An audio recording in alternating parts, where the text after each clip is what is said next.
اعوذ باللہ من الشیطان الرجیم بسم اللہ الرحمن الرحیم السلام علیکم ورحمۃ اللہ وبرکاتہ. So today we are here with the second lesson of سیرہ انشاءاللہ.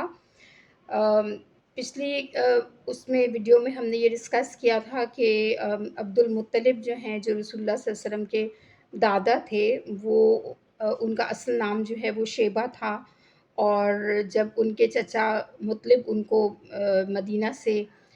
مکہ لے کر آئے تو لوگوں نے سمجھا کہ وہ اپنے لیے غلام لے کر آئے ہیں، اور ان کو عبد المطلب کہنا شروع کیا. اس طرح ان کا نام عبد المطلب جو ہے وہ پڑ گیا. اور ہم نے یہ بھی ڈسکس کیا تھا کہ آب زمزم کا کنواں جو ہے وہ اللہ تعالیٰ نے خواب میں ان کو اس کی لوکیشن بتائی تھی، اور اس کے مطابق انہوں نے اس کی کھدائی شروع کی تھی. یہاں ہم نے اپنا لاسٹ سبق جو ہے وہ ختم کیا تھا. So let's start our second lesson. عبد المطلب کے ہی دور میں جب وہ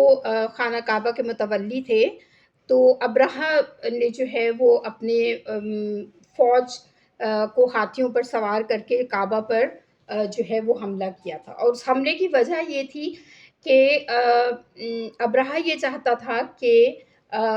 وہ کسی طرح سے عرب کے حاجیوں کا رخ جو ہے وہ یمن میں جو اس نے ایک سونے کا کعبہ تعمیر کیا تھا اس کی طرف ہو جائے، تاکہ یمن جو ہے وہ تجارتی طور پر جس طرح سے مکہ کو اتنی تجارت حاصل ہو رہی تھی اور اتنا اس کو فائدہ حاصل ہو رہا تھا، وہ سارا کا سارا فائدہ جو ہے وہ یمن کو اور ابرہہ کو جو ہے وہ حاصل ہو. قرآن میں اس کے لیے جو اصطلاح استعمال کی گئی ہے وہ ہاتھی والوں. ہم سورہ فیل میں پڑھتے ہیں کہ جو ہے وہ کیا تم نے نہیں دیکھا کہ ہم نے ہاتھی والوں کے ساتھ کیا سلوک کیا، کیونکہ اس کی جو پوری فوج تھی 60,000 لوگوں پر مشتمل فوج ہاتھیوں پر سوار ہو کر جو ہے وہ خانہ کعبہ کو ڈھانے کے لیے آئی تھی. اب جب یہ ان کے جو یہ فوجی تھے یہ محصر کے مقام پر پہنچے جو مزدلفہ اور منی کے درمیان ہے، تو ابرہہ کے ہاتھی نے اس مقام سے آگے بڑھنے سے جو ہے وہ انکار کر دیا، اور وہ اس طرح جم کر کھڑا ہو گیا کہ جب اس کا رخ کسی اور طرف موڑتے تو وہ چلنے لگتا، اور جیسے ہی اس کا رخ جو ہے وہ خانہ کعبہ کی طرف کرتے تو وہ جو ہے وہ کھڑا ہو جاتا، اور وہ کسی بھی طرح آگے بڑھنے کو تیار نہیں تھا، نہ ہوتا تھا. اور یہ ہاتھی وہ ہاتھی تھا جس کی ہیبت جو ہے وہ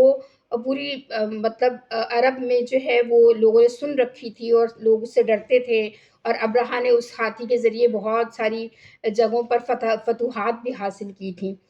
لیکن جو ہے وہ لاکھ کوشش کے باوجود یہ ہاتھی کسی بھی طرح سے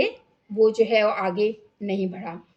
اور اب پھر اللہ تعالیٰ نے اپنے گھر کی حفاظت کے لیے جو ہے وہ جھنڈ کے جھنڈ پرندے بھیجے، اور ان پرندوں نے جو ہے وہ ان کے ہر پرندے کے پاس نشان زدہ 3 عدد کنکریاں تھیں، 2 ان کے پنجوں میں اور 1 ان کی چونچ میں، کہ جو وہ انہوں نے اس ہاتھی والوں کے لشکر پہ برسائیں، اور جس پر بھی وہ کنکریاں گریں وہ شخص پگھل کر ختم ہونا شروع ہو گیا، اور اس طرح سے وہ ایسا ہو گیا لشکر جیسے کھایا ہوا بھس. اچھا، اس واقعے کے بعد جو ہے عبد المطلب کی جو ہے وہ دھاک مزید جو ہے وہ عرب میں بیٹھ گئی، اور ان کو بہت ہی عزت کی نگاہ سے دیکھا جانے لگا، اس لیے کیونکہ جب ابرہہ سے ان کی میٹنگ ہوئی تو ابرہہ نے ان کے کچھ اونٹوں پر جو ہے وہ قبضہ کر لیا تھا. تو عبد المطلب نے اپنے اونٹوں کا سوال کیا کہ میرے اونٹ جو ہے وہ تم چھوڑ دو. اس نے کہا میں تمہارا کعبہ گرانے آیا ہوں اور تمہیں جو ہے وہ اپنے اونٹوں کی پڑی ہوئی ہے. تو عبد المطلب نے جواب دیا کہ جو ہے کعبہ جس کا ہے وہ اس کی حفاظت خود کرے گا، اور میں جو ہوں وہ ان اونٹوں کا ہی مکلف ہوں، اور اس لیے میں ان کے بارے میں ہی تم سے سوال کرتا ہوں. ٹھیک ہے، تو اس وجہ سے جو ہے وہ ان کا یہ یقین کہ اللہ تعالیٰ اپنے گھر کی حفاظت کرے گا درست ثابت ہوا، اور اس طرح سے جو ہے وہ ان کی دھاک مزید جو ہے وہ عرب کے اندر جو ہے وہ بیٹھ گئی. اچھا، اب ہم تھوڑا سا واپس جاتے ہیں کہ جب عبد المطلب جو ہیں وہ آب زمزم کے کنویں کی دریافت کے لیے کعبہ کے پاس کھدائی کر رہے تھے تو قریش جو ہے وہ جو باقی لوگ تھے وہ کھڑے ہو کر صرف جو ہے وہ تماشا دیکھ رہے تھے، اور انہوں نے کوئی پارٹیسپیشن اس کے اندر جو ہے وہ نہیں کی. لیکن جب کھدائی کرتے کرتے عبد المطلب نم مٹی تک پہنچ گئے تو اب ان کو یہ تشویش ہونے لگی قریش کو کہ شاید یہ صحیح جگہ کھدائی کر رہے ہیں اور آب زمزم کا کنواں یہاں سے دریافت ہو جائے گا. تو انہوں نے سوچا کہ ہمیں بھی اس میں شامل ہونا چاہیے، اور انہوں نے خوب واویلا کرنا شروع کر دیا کہ ہمیں بھی اس کھدائی میں جو ہے وہ شامل کریں، تاکہ مطلب ہم بھی اس مقدس کام کا حصہ بن جائیں۔ عبد المطلب نے اللہ تعالیٰ سے اس موقع پر یہ منت مانی کہ جو ہے وہ اگر کنواں ان کے ہاتھوں دریافت ہو جائے تو وہ اپنے 10 بیٹوں میں سے ایک بیٹے کی قربانی جو ہے وہ کریں گے۔ وہ کھدائی کرتے رہے اور یہاں تک کہ ان کے ہاتھوں وہ کنواں جو ہے وہ جاری ہو گیا۔ اب وقت تھا اس بات کا کہ وہ یہ فیصلہ کریں کہ وہ اپنے بیٹوں میں سے کس کی قربانی جو ہے وہ کریں گے، کس کو ذبح کریں گے۔ جب انہوں نے قرعہ ڈالا تو قرعہ جو ہے رسول اللہ صلی اللہ علیہ وسلم کے والد عبداللہ کے نام جو ہے وہ نکلا، اور عبد المطلب جو ہیں وہ عبداللہ کو لے کر خانہ کعبہ کی طرف روانہ ہوئے تاکہ ان کو ذبح کیا جائے۔ لیکن جب وہ ان کو ذبح کرنے لگے تو جو قریش ہیں اور عبداللہ کے جو ماموں تھے، وہ انہوں نے یہ جھگڑا ڈالا کہ ایسا ہم آپ کو نہیں کرنے دیں گے اور ہم عبداللہ کی قربانی نہیں ہونے دیں گے۔ اس جھگڑے میں پھر بالآخر یہ فیصلہ ہوا کہ عبد المطلب جو ہیں وہ عبداللہ اور اونٹوں کے درمیان جو ہے وہ قرعہ ڈالیں، اور اس طرح انہوں نے عبداللہ اور ایک اونٹ کی قربانی کا قرعہ ڈالا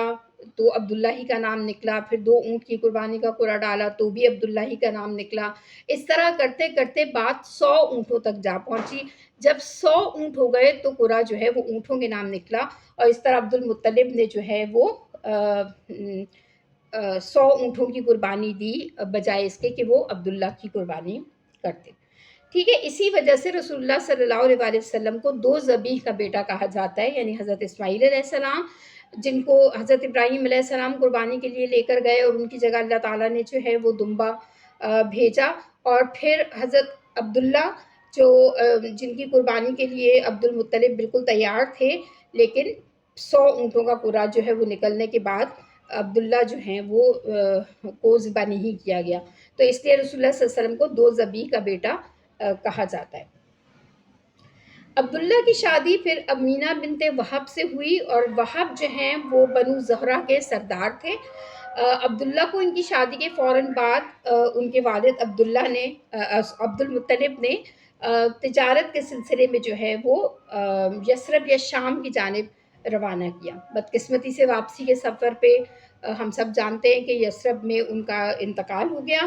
اور وہ واپس مکہ نہ آ سکے۔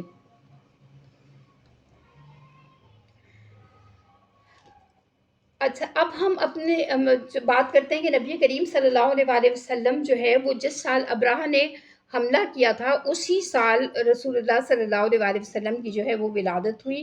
اور ہمارے پیارے نبی صلی اللہ علیہ وسلم خاندان بنو ہاشم میں پیر کے دن 9 ربیع الاول اور بعض لوگوں کے نزدیک جو ہے 12 ربیع الاول کو پیدا ہوئے۔ بہار کا موسم تھا،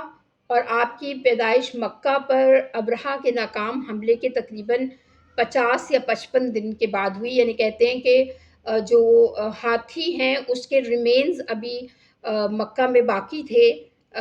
جب رسول اللہ صلی اللہ علیہ وسلم کی جو ہے وہ پیدائش ہوئی۔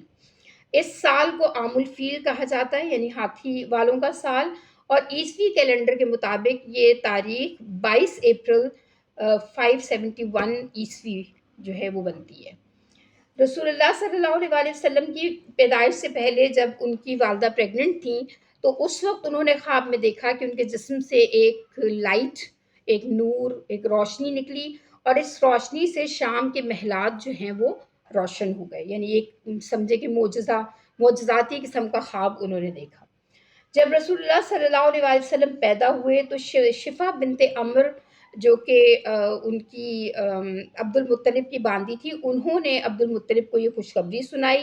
عبد المطلب بہت خوش ہوئے اور آپ صلی اللہ علیہ وسلم کو لے کر کعبہ گئے، اور کعبہ میں جا کر انہوں نے آپ صلی اللہ علیہ وسلم کے لیے دعائیں کی، خیر و برکت کی دعائیں رکھیں۔ انہوں نے اپنے پوتے کا نام محمد رکھا جس کا معنی ہے تعریف کیا گیا، یعنی جس کی بے حد تعریف کی جائے، کیونکہ انہیں یقین تھا کہ ان کا پوتا بڑا ہونے کے بعد بہت ہی قابل تحسین کوئی کام کرے گا، یا جو ہے وہ ایسی شخصیت بنے گا کہ وہ قابل تحسین ہوگا۔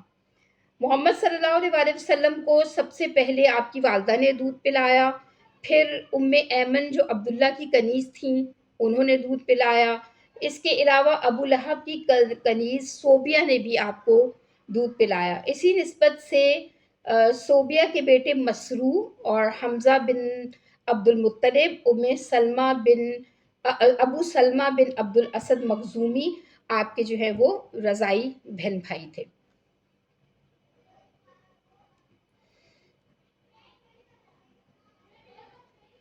اچھا، پھر ہم سب جانتے ہیں کہ مکہ کا یہ دستور تھا کہ نوزائیدہ بچوں کی نگہداشت کے لیے وہ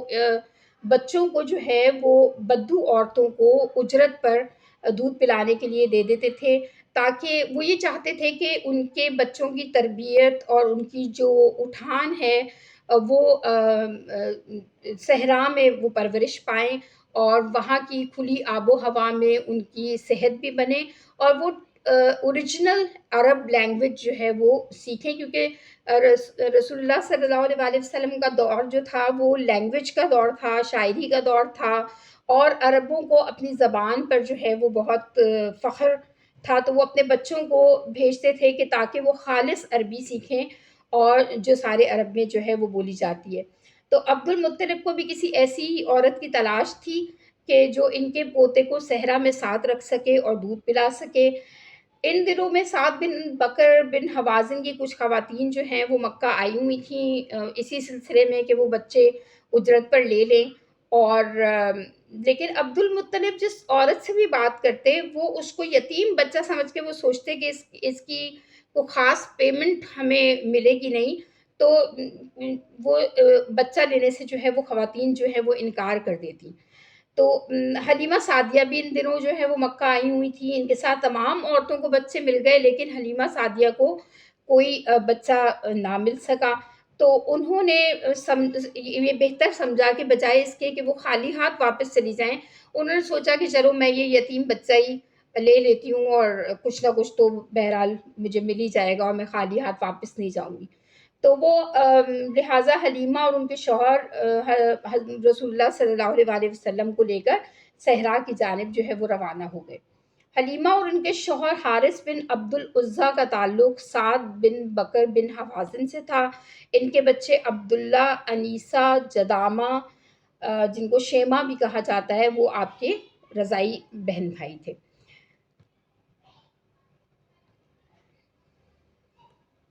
اچھا، حلیمہ اور حارث نے محسوس کیا، حارث جو ان کے ہسبینڈ تھے، انہوں نے محسوس کیا کہ جیسے ہی وہ محمد صلی اللہ علیہ وآلہ وسلم کو لے کر روانہ ہوئے ہیں تو ان کی زندگی بالکل بدل گئی ہے۔ وہ مکہ جب آئے تھے تو وہ ایک کمزور اور ناتواں گدھی کے اوپر جو ہے وہ وہاں پر آئے تھے، اور وہ جو نہایت ہی سست رفتار تھی اور قافلے سے اکثر پیچھے رہ جا رہی تھی، لیکن جب انہوں نے رسول اللہ صلی اللہ علیہ وسلم کو اڈاپٹ کر لیا فار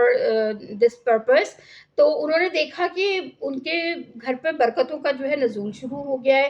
حلیمہ سعدیہ کہتی ہیں کہ قحط کے زمانے میں وہ لے کر آئی تھی محمد صلی اللہ علیہ وسلم کو، یعنی جب وہ ان کو اپنے ساتھ صحرا میں لے کر آئیں تو اس وقت قحط کا زمانہ تھا، اور ان کی اونٹنی ایک قطرہ بھی دودھ نہ دیتی تھی، ان کا بچہ ساری رات بھوک سے روتا رہتا تھا، اسی لیے وہ اور ان کے شوہر سو بھی نہ پاتے تھے، یعنی اس قسم کی سچویشن تھی جب وہ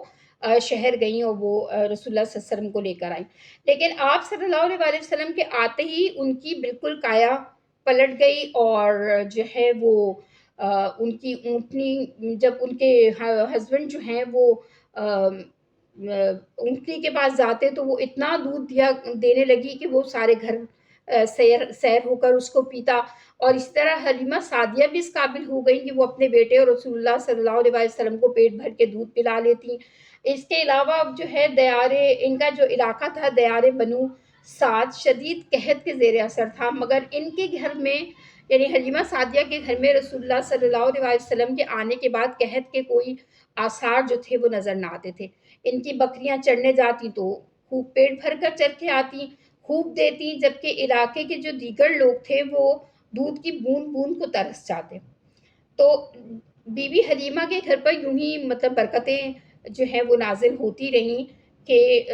یہاں تک کہ رسول اللہ صلی اللہ علیہ وسلم 2 سال کے ہو گئے۔ اب 2 سال کی عمر میں ظاہر ہے کہ دودھ چھڑانے کا وقت ہوتا ہے، تو لیکن حلیمہ سعدیہ چاہتی تھی کہ رسول اللہ صلی اللہ علیہ وسلم ان کے ساتھ مزید جو ہے وہ وقت گزارے۔